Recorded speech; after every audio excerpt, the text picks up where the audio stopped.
From the National Newsroom of the Canadian Press, I'm Naira Ahmed.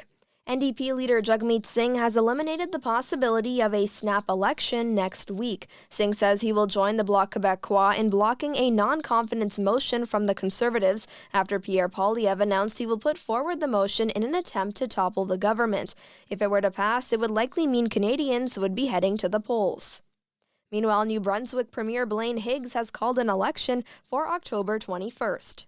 The 70-year-old Higgs is seeking a third term in office. Recently, his Progressive Conservatives promised to lower the provincial HST by 2 percentage points to 13% if re-elected. His main rivals, Liberal leader Susan Holt and Green Party leader David Kuhn, are focusing on economic and social issues. Holt has promised to impose a rent cap, while Kuhn has said a Green government would create an electricity support program.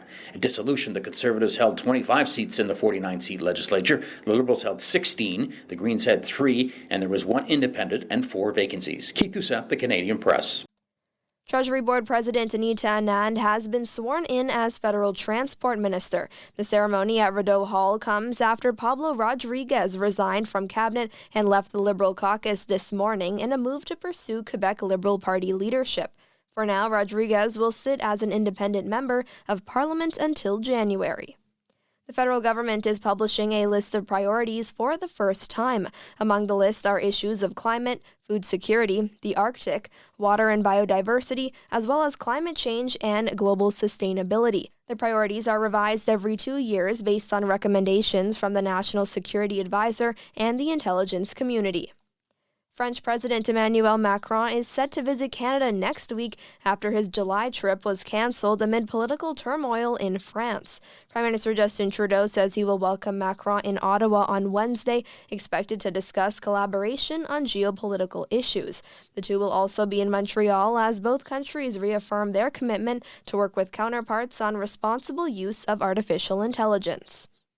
Health Canada has approved an updated Novavax COVID-19 vaccine to protect against the currently circulating variants of the virus. The move comes after it approved Moderna's updated mRNA COVID vaccine earlier this week. To ensure the most current vaccine will be used during this fall's respiratory virus season, Health Canada recently asked provinces and territories to get rid of their older COVID-19 vaccines. And Nelly is among the headliners of the Invictus Games opening ceremony. The Canadian pop icon from Victoria will be joining alt-pop star Roxanne Bruneau of Delson, Quebec, and American singer-songwriter Noah Kahan for the show in British Columbia. It will open the multi-sport event where wounded, injured, and sick military service members and veterans compete in Vancouver and Whistler this February. This is the Canadian Press.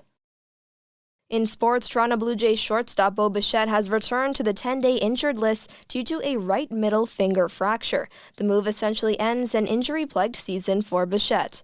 Vancouver Canucks goalie Thatcher Demko says he's been working on his way back from a rare lower body muscle injury since being sidelined in last season's playoffs. The 28-year-old All-Star says he and his medical team have spent the last few months talking to specialists around the world and have not found a single other hockey player who has dealt with the same injury.